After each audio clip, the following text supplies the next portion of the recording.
Amandla. Viva EFF, viva. Tata, EFF, tata. Awe, Mushwa Mahudu, awe. Awe, Mushwa Jenny, awe. Down with ANC, down. Down with UDM, down. Down with PAC, down. Down with DA, down. Down with Freedom Front, down. Down with AfriForum, down. Amandla. Thank you very much, Chairperson of the province and the Secretary of the province, all commissars who are here, led by Commissar Liane Mateis, the leadership of the province, the regions, and all branch delegates who are here in the meeting of the Provincial General Assembly. We also greet members of the media who are not going to get any interview after this, because from here I'm going straight home. We are not going to speak for too long because we are going to have a long discussion with you on the 13th of December at the National People's Assembly. So we thought it is important to come and just greet you and share with you some few tips which will make you a super delegate. We have gathered you here today to conduct a dry run of our National People's Assembly to determine whether indeed the delegates which have been elected in the branch People's Assembly and branch General Assemblies are people who can touch, feel and see. Each and every one of you hold a massive responsibility as you have been entrusted with a mandate by your branches who represent communities at what base level to advance the challenges, needs and aspirations of the people who reside where you come from. Remember, when your BGA, BPA was not correcting, you did door-to-doors, and the people where you come from are aware that the EFF is going to its national conference, and they will be waiting in anticipation for the outcomes of the National People's Assembly. Fighters, as you are seated there today, you have a duty to be responsible with the power that has been delegated to you by the branches. As you are seated in this Provincial General Assembly, you have the responsibility to be disciplined and participate in the discussions around the discussion documents and the plan of action of the EFF in your province over the next 5 years. As a delegate of the EFF, you have a duty to reflect on the leadership question. And in your reflection, you must be incorruptible.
key in the National People's Assembly. What the challenge is to allow yourself to be brought to undermine the integrity of the thoughts and belief of the EFF will constitute a form of infiltration. And will be remembered in the same line as those who have led the EFF, who tried and failed to infiltrate it and destroy this people's movement. The EFF has most recently experienced dangerous levels of infiltration, because this infiltration has been perpetuated by founders of this movement, who were converted into sleeper agents and double agents who sat amongst us but reported elsewhere. This challenge we were faced, which you must, as delegates, reflect on, is one that can only be characterized as infiltration. The term infiltration is not a buzzword that is used to smear those who disagree with us, but it is a term that captures the best the process of one deliberately entrenches themselves in an organization for purpose of sabotage, deceit, and betrayal. Infiltration manifests itself in a different ways, and contrary to popular belief, it does not only begin at easily identifiable signs of being a double agent, but it begins at a level comprising of ideas. It is when ideas and principles are sacrificed at the altar of self-interest that infiltration manifests itself, and that self-interest can be disguised as being in the best interest of the movement. The EFF was not only confronted by infiltration for the purpose of sabotage in elections or for the purpose of destroying the organization as we know it. We were also confronted by an ideological infiltration and political degeneration. The ideological infiltration that confronts us is so sinister because it has the ability to utilize revolutionary language to justify compromise, betrayal, and collaboration. It is those who were most skilled amongst us in ideological language and rhetoric who have used the very same ideological tools of analysis to perpetuate and justify the betrayal of our people and our values as an organization. We have praised them, awarded them with titles, and sacrificed the task of political and ideological development of our movement to their hands. And they have used our trust as a weapon to strike against the very foundations for who we are. Commissars, infiltration in the EFF did not start when a few high-ranking members resigned from the EFF, but it began when certain individuals began to think of themselves as the custodians of thinking in our movement. And unfortunately, we allowed it. The ideological infiltration of the EFF began when we allowed our struggle for liberation to be individualized. And it is that process that allowed ambition to thrive and ideological principle to die. The consequences of this long process of ideological infiltration started showing themselves when there were attempts to convince us to collaborate with the historical enemy at the highest level of governance. But this is not where it begins, and not even for the EFF, because our infiltration is not unique to us, but it is a phenomenon that is common for African liberation movements. The infiltration of the EFF is no different from the infiltration that has confronted the former liberation movement here in South Africa, not only in 1994, but various moments in its struggle, including its formation. As a movement for economic freedom, we are victims of a historical infiltration of our values and ideals as freedom fighters. And it is an infiltration we have inherited in the same way that we have inherited the liberation struggle itself. Commissars, in order to explain the culture of infiltration that we have inherited, I will argue to explore what I will call the three historical parallels of compromise that define and characterize the infiltration of the EFF. The similarities in history with what we have experienced recently can be drawn between the character and form of struggle by the ANC in its formative stage, the political degeneration of the liberation movement during the armed struggle, and the Burkina Faso moment which led to the untimely death of Thomas Sankara. The parallels will show all of you as delegates that the signs of infiltration and compromise were there, but we refuse to accept them for what they are because of dishonesty with ourselves and our sacrificing of the organization to the culture of individualism. Since its formation, when it was still named the South African Native National Congress, the ANC had in its blood the seeds of compromise. At the center of its aims and objectives upon its formation was the return of the land for the privileged few, and they sought to attain this land through submission to our colonizers in Britain and inclusion in the colonial empire. It was an organization formed to write petitions to the then King of England, begging for recognition and inclusion in the settler colonial system, and begging for protection of the rights of Africans from the very people who had taken these rights away. At the center of this petition was the character of submission to the imperial rule, and one such petition written to King George V was written in the year 1914 by the South African Native National Congress following the adoption of the Native Land Act in 1913. This petition was a general plea that the colonial government of Britain, which had stolen the land, must be the same government that protects the land rights of Africans. A portion of the petition reads as follows, that petitioners say that when their forebears submitted themselves to the rule of the British government and paid homage to them, they fully accepted the sovereignty of Great Britain and no other. The petitioners had never begrudged members of the white race who strongly and solely against being gradually squeezed out of rights of the land in proportion to their numbers and on the same terms and conditions as the white race. Fighters, the point of departure by the ANC to resolve the land question was one of submission and collaboration to white rule, meaning that since its inception, it was born with the characteristics of compromise. These were petitions that pleaded to collaborate with the perpetrators of injustice in order to secure the return of our land and rights for Africans. This means that so-called revolutionaries were willing to submit themselves to imperial rule in exchange for a seat at a colonial table, and used the need for the land return as a bargaining chip to justify their inclusion at a compromised table.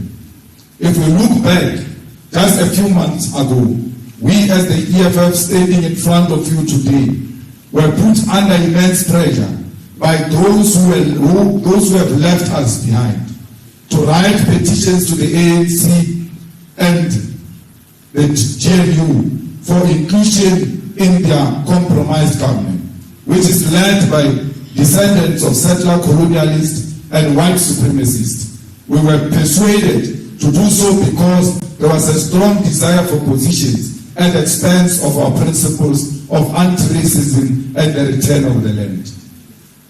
Fighters, the pressure we suffered to compel us to compromise, and which is apparently the cause for the people to abandon the EFF, constitute an infiltration and weakening of the core values and principles of the EFF. Let us fast forward to the eve of the 1969 Morogoro Conference, which occurred during a period where the ANC had objectively been redirected onto the correct revolutionary path by the Youth League of 1944, and the armed struggle had been assumed.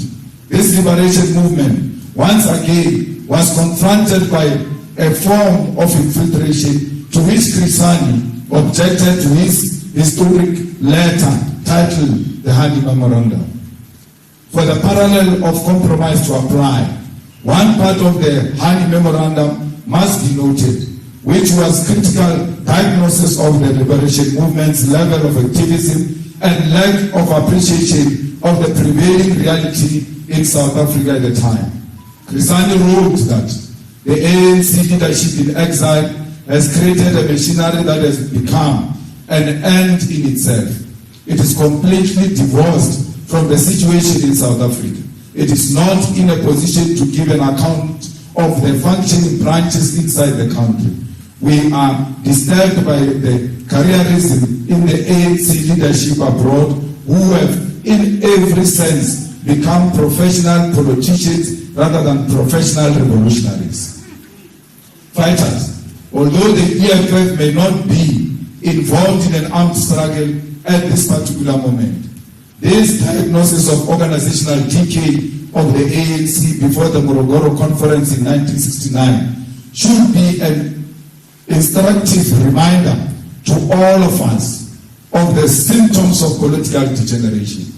On this point, I wish to inform you that we as the leadership made a similar diagnosis of an aloof leadership style and character in KZN after the manifesto launch of the EFF, which was held at Moses Mabhida on the 11th of February 2024.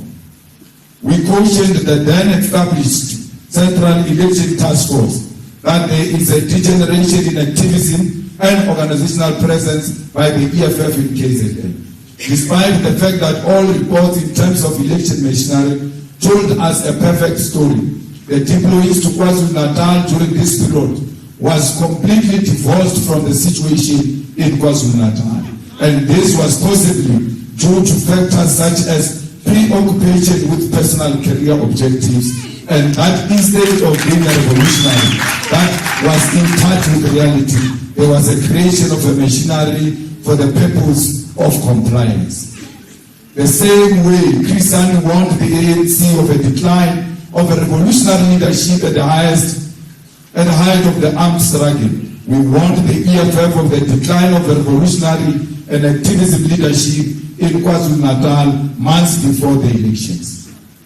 As an intervention, we even went as far as carefully framing the removal of the head of this organizational decay from KwaZulu-Natal and saying that he will be supported by Secretary General while redeploying him to the Eastern Cape, where organizational work had already been consolidated.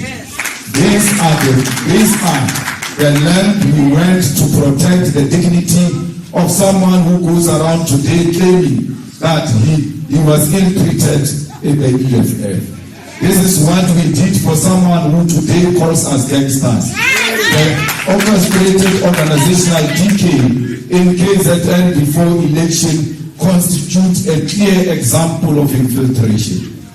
We are even being kind by saying that the person who was deployed to KZN for election was divorced from reality in KZN. It may even be true and more worrying that he was aware of the damage to come in KZN and kept quiet because he had already chosen to betray this movement. The final end and fulfilled parallel I want to direct you to fighters is the one of Burkina Faso. As many of you ought to know, Burkina Faso was once led by Thomas Sankara, who assumed presidency of the nation in 1983 and radically changed the relations with the neo-colonial forces.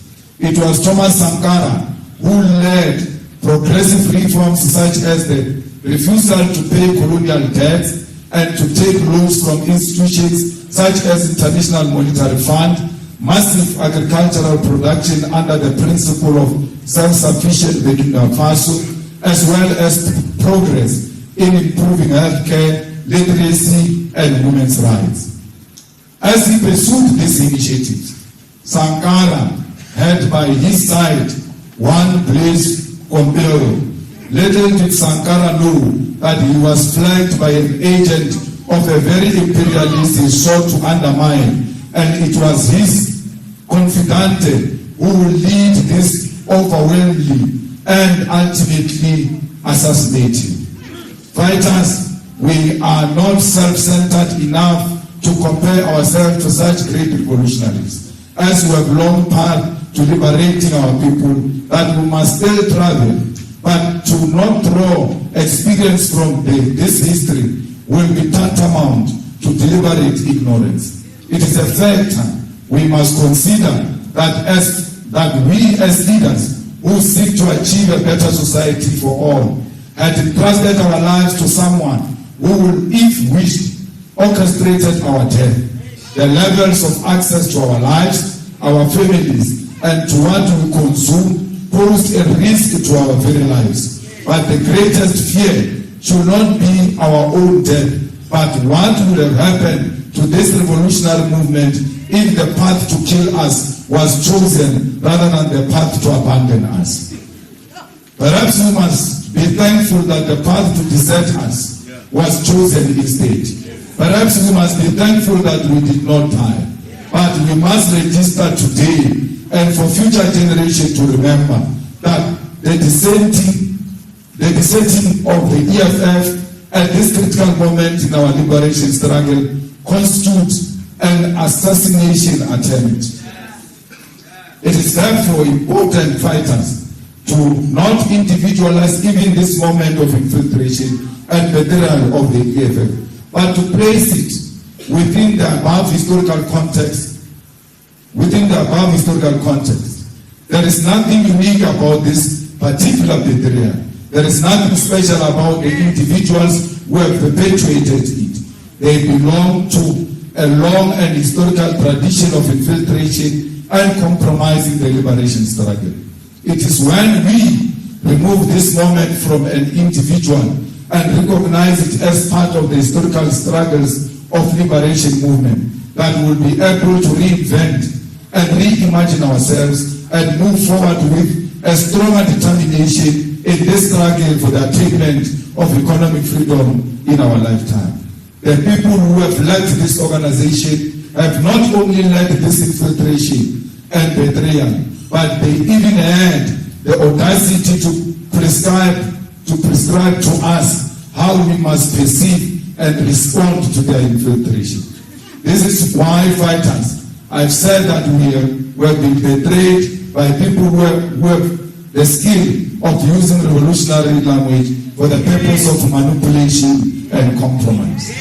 It is for this reason I want to commend all of you who did not hesitate and fall into this manipulative trap that sought to tell you that you must characterize betrayal as a revolutionary act. To not renew your membership in the EFF is a betrayal. To defect from the organization you founded in favor of an organization that has just recently surpassed your own organization in election is opportunism. Fighters, to lobby aggressively for a leftist, anti-capitalist, anti-racist, and socialist movement to govern with our oppressor over the lives of the landless African people is infiltration. It is for this reason, delegates, that moving forward, we must avoid individualism and promotion of people because it feeds into egos and leaves the organization vulnerable to infiltration. That against infiltration, individualism, and maintain revolutionary discipline. Your primary responsibility is that you must maintain the discipline of the movement. Delegates, we take this opportunity to remind you that the following will constitute wrongful lobbying practices. And if you are found to have practiced these things, you are likely to lose your status of a delegate going into the NPA. Raising and using funds and other resources to campaign for elections. Distributing money to EFF members and structures as part of campaigning for leadership elections. Production of t-shirts, posters, and other paraphernalia to promote particular list of candidates. Promising positions or other incentives or threatening to withhold such as a means of gaining support. Using the media to promote a particular list of candidates and to spread malicious rumors, falsehoods, or allegations against those with whom you disagree. Leaking confidential information to the media secret interaction with journalists with the intention to get them to write stories on internal organizational issues or communicating internal decisions or processes to the media without due authorization. Negative campaigning, which relates to the attacks on the integrity of other comrades, both within the structures of the movement and in other forums. Suppressing honest and legitimate debate about the caliber of candidates in formal meetings of the movement. Allowing structures or individuals to condone violation of the constitutional provisions and or regulations and or failing to report such violation when they occur. Using the offices, resources, and staff of the EFF or any state institution or company as a machinery to promote a particular list of candidates. Using violence, intimidation, and threats to coerce or force those who hold a different view. Setting up structures outside the organization to promote or lobbying for a particular candidate. Convening meetings to discuss leadership issues under the false pretext that they are organized constitutional structures. Production and distribution of documents and pamphlets not approved by the structures of the organization will not be allowed. The use of social media to discredit the organization and other members, such as Facebook, WhatsApp groups, or Twitter, will not be allowed. EFF members nominated for leadership positions in the CCT must actively, vehemently discourage anyone from using their names to campaign for leadership position. Anyone who says, if you don't vote for so and so, we are going to disrupt that NPA, whoever they are speaking about must denounce those people. Because if you don't denounce them, it means you are approving of their wrong behavior and you shall be disqualified as a candidate. No EFF from CCT or PCT is permitted to create the perception that their lobbying is a decision of the upper structure. No one must come and say this list belongs to the democratic centralism. Now there is no time for democratic centralism. It's time for branches to speak on their own without being intimidated. Lobbying shall stop once the process of electing the new CCT has been concluded at the 10th National People's Assembly. Once the new CCT is elected, it becomes the duty of all EFF members to unite and rally behind the newly elected leadership, regardless of their preference the delegates had before the elections. We urge you to remain loyal only to the National People's Assembly guidelines, the Constitution of the EFF, the Code of Revolutionary Discipline, and the EFF Founding Manifesto. Do not be loyal to the Constitution of affection because it will not save you. If anyone tries to make you conduct yourself outside of these revolutionary documents, then it is your revolutionary responsibility to report such individuals. A delegate of the EFF is not silent in the face of corruption. A delegate of the EFF does not look away when they sense the movement is about to be compromised or be put into disrepute. Fellow fighters, a delegate of the EFF is loyal. And as our constitution demands of us in section 6, subsection 7b, loyalty means that, I quote, at all times, members and leaders will not keep quiet when the organization is unfairly criticized and attacked in private and in public. Loyalty to the organization means that members will remain active members even when removed from positions of responsibility or deployment. Loyalty means members of the EFF will not join in the opposing and opponent forces who unfairly criticize the organization and its leadership. Close quote. The organization can never be under attack. You keep quiet. And the only time you want to show that you are loyal is by being present in a meeting. But out there, you don't defend the organization. Out there, you speak very bad about the organization in private. That's why you can't speak good about it in public, because you know that those you told your views in private will know where you really stand. It is for this reason that US delegate must be vigilant and loyal, and never allow enemy forces to coerce you into unfairly criticize the organization or its leadership. Delegates, this means that when the organization or its leaders are unfairly attacked in public or in private, it is your duty to stand up and defend the revolution, because this movement and its leadership are the custodians of the revolution. Fighters, the fact that we are heading to the Third National People's Assembly does not mean that we no longer have a leadership, that anarchy must prevail.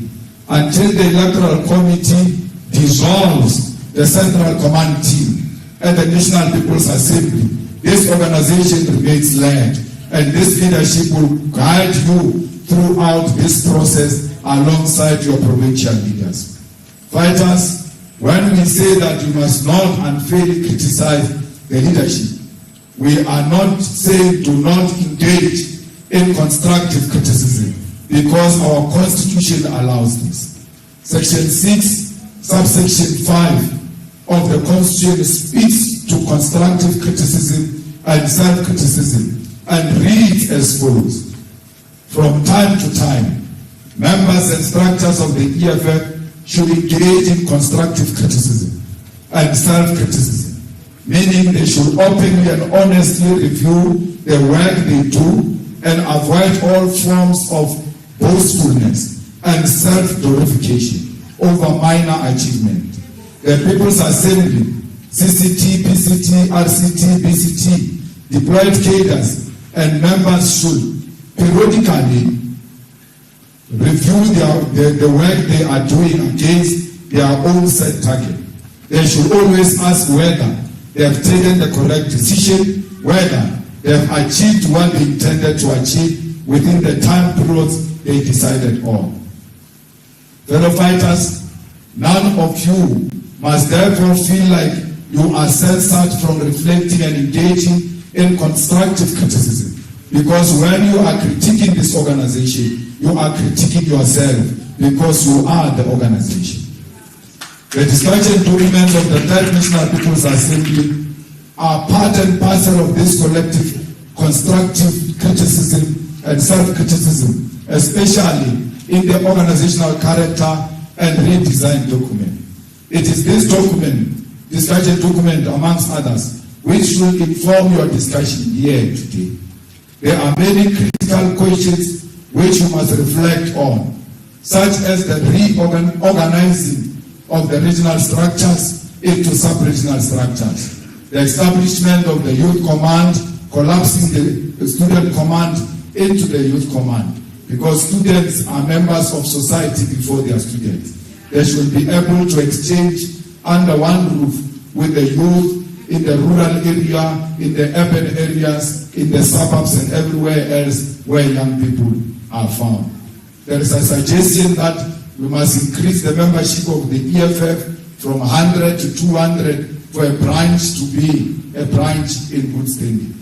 All of this can be agreed to or be rejected, especially the one of organizing regional structures. I was telling Vian that this one, every time I speak about it, people look sad, but they don't know that they've got the power to can reject it. Nothing has been resolved here. It's a discussion document. Don't be angry at discussion document. Raise your views and tell us why you don't agree that we redesign the structures of the EFF. These discussion documents ought to be the bedrock of your discussion, because you cannot discuss leadership question before you discuss the mandate these leaders must carry out. There must be a term of reference of what these leaders will be leading, so that they know what is expected of them before they accept the responsibility of leadership. Let us exhibit the highest form of discipline, fellow fighters, and in doing so, not shy away from reflecting on the recent occurrences within our movement and within society in general. The National People's Assembly is important because it is our commitment to internal democracy, a principle which must never be compromised, because it is Leninism to allow all party members to engage on the technical questions and planning of the movement and to engage on the election of party leadership. It does not matter whether democracy goes in your favor or not, but our commitment to this principle is very important. Be honest in your discussion and revolutionary in your approach, and avoid at all times the temptation to fall into the traps of liberalism.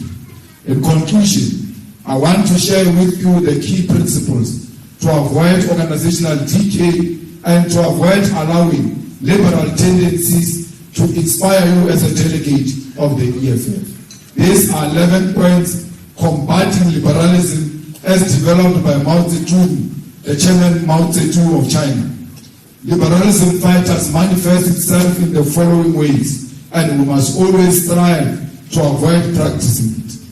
To let things slide for the sake of peace and friendship when a person has clearly gone wrong.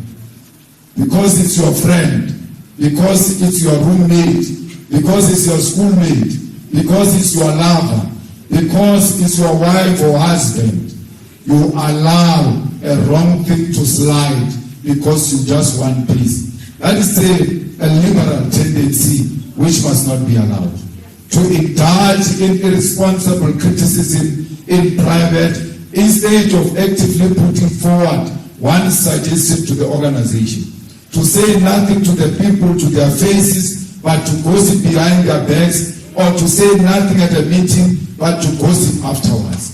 To show no regard at all for the principle of collective life, but to follow one's own inclination. This is a tendency that should not be allowed. When you hold a view as an individual, once that view is defeated by a collective wisdom, your view is nothing. What matters is what has been decided upon. You must not boast about how correct you have been, even when there is a collective decision. To let things drift if they do not affect one personally. To say as little as possible while knowing perfectly well what is wrong. To be worldly wise and play safe and seek only to avoid blame. When you speak during a crisis, we can't hear you because you don't want to be seen to be taking a side. You just pretend like you are with everybody. You can be given 40 minutes to speak. Even after 40 minutes, you don't hear what you are saying. You just hear a person next to you say, "Kuluma about it," after you spoke, because you have said a lot of nothing. Not to obey orders, but to give pride of place to one's own opinion. To demand special consideration from the organization, but to reject its discipline. To indulge in personal attacks, pick quarrels, vent personal spite, or seek revenge instead of entering into an argument and struggling against incorrect views for the sake of unity or progress or getting the work done. To hear incorrect views without rebutting them, and even to hear counter-revolutionary remarks without reporting them, but instead to take them calmly as if nothing had happened. Someone sit with you in a private meeting in expensive restaurants and houses and tell you that I'm leaving the EFF, and then you decide not to tell the EFF. It's a tendency that must not be accepted, because once you hear a view that has got a potential to damage the image of the organization and bring the organization into disrepute, you are duty bound to report such matter. Even if they raise it as a joke, you must go and repeat that joke, that so-and-so was joking in this way, because you might think it's a joke, only to find that it was a program of action.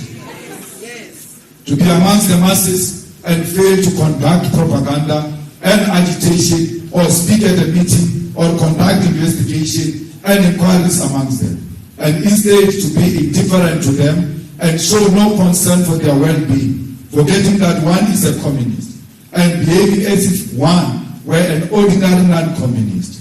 You cannot, when you are found in the meetings of communities or with our people, fail to push propaganda of the EFF, fail to agitate those people, and behave as if you are not part of the socialist agenda of the EFF. To see someone harming the interest of the masses and you keep quiet. A person goes around cutting street poles, saying they want copper out of those street poles. Someone goes and decides to engage in illegal dumping. You don't take an individual stand and say what you are doing is harming our community. Stop what you are doing, because a revolutionary will not allow anyone who's engaged in activities that are going to harm communities to work half-heartedly without definite plan or direction. You have to have a plan. You can't just be busy, and when we check, you are busy over nothing. To regard oneself as having rendered great service to the revolution, to pride oneself on being a veteran, to disdain minor assignments while being quite unequal to major tasks, to be slipshod in work and slack in study. So fighters, you cannot say, I'm a veteran, I've joined the EFF in 2013, I am what. That is a reactionary view. If you are a veteran and you have joined in 2018, if you formed the EFF, history will speak for you. Don't speak for yourself. To be aware of one's own mistake and yet no attempt to correct them. You are aware that you have made a mistake. You must take it upon as a revolutionary to correct that mistake. Because if you don't do that, you are going to destroy yourself. It is called self-destruction. As Marxists, Leninists, and students of Fanon, let us engage frankly and remain revolutionary and avoid liberalism at all costs. Comrades, the unity of our movement is very important. There is no organization in South Africa that has ever united black people better than the way the EFF has done. The EFF, from its inception, it has never been ashamed of being with black people. From its inception, the EFF said, we are going to represent the oppressed, and the oppressed are black people. It is only the EFF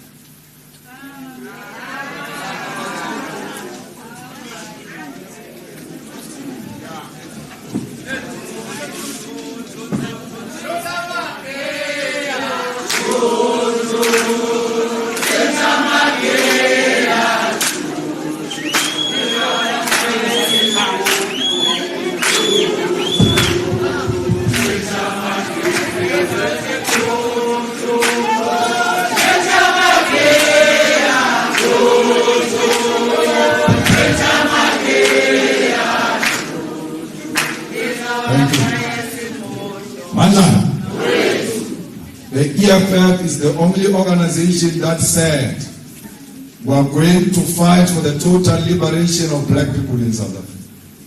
And therefore, the time has come for all of us to be brave. That there is no old man who's going to unite black people in South Africa. Only the EFF can unite black people in South Africa. The track record of the EFF gives a clear scientific proof that only the EFF was able to put more than 120,000 people under one roof at the FNB Stadium.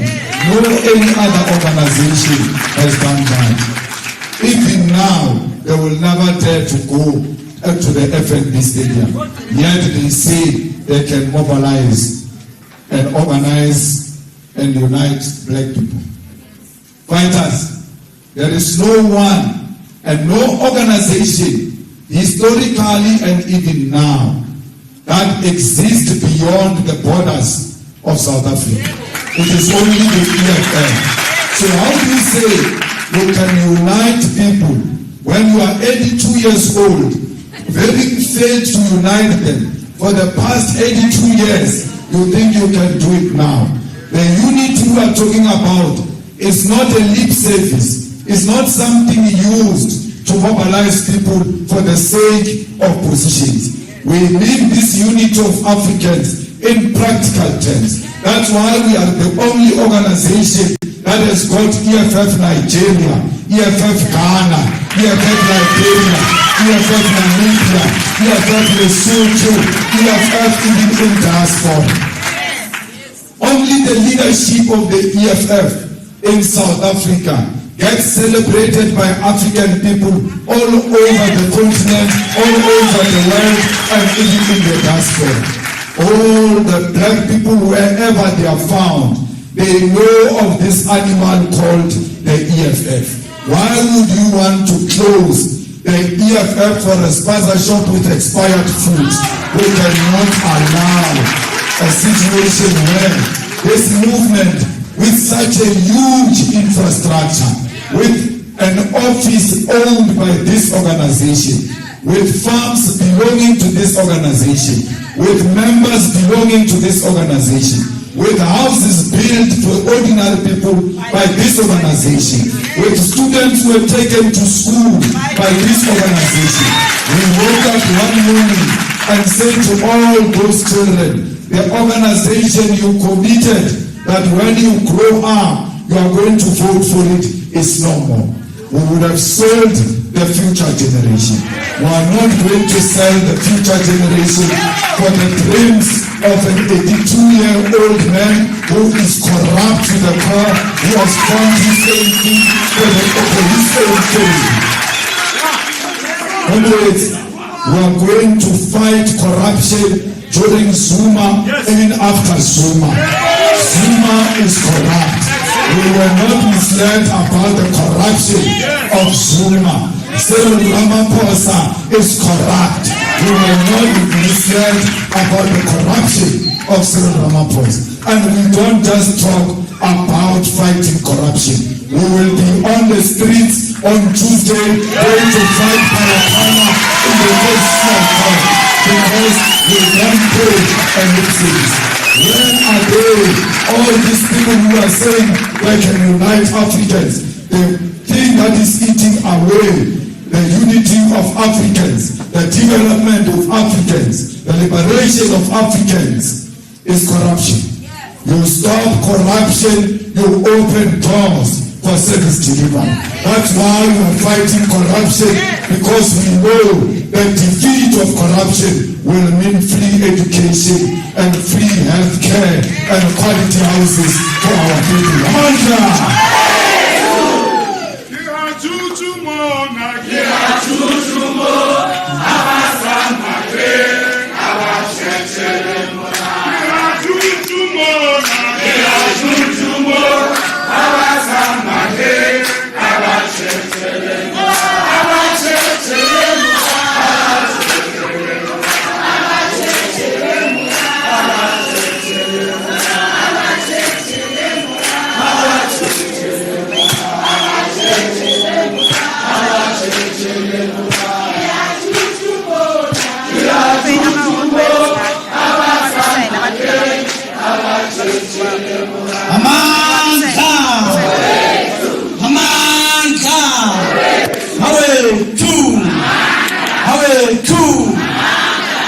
No, thank you.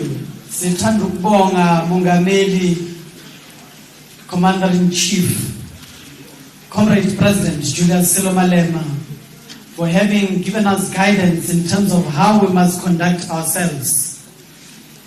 We can reassure you, Commander-in-Chief, that before you would be super delegates of the EFF from Gauteng going towards the third NPL. What you have said to us, we are going to internalize it. What you have given to us, we are going to indoctrinate it to all the structures of the EFF and move in that unison's voice as we go towards the third NPA and reaffirm our position as members of the EFF who are prepared to rebuild this EFF, who are going to defend this movement and advance the struggle.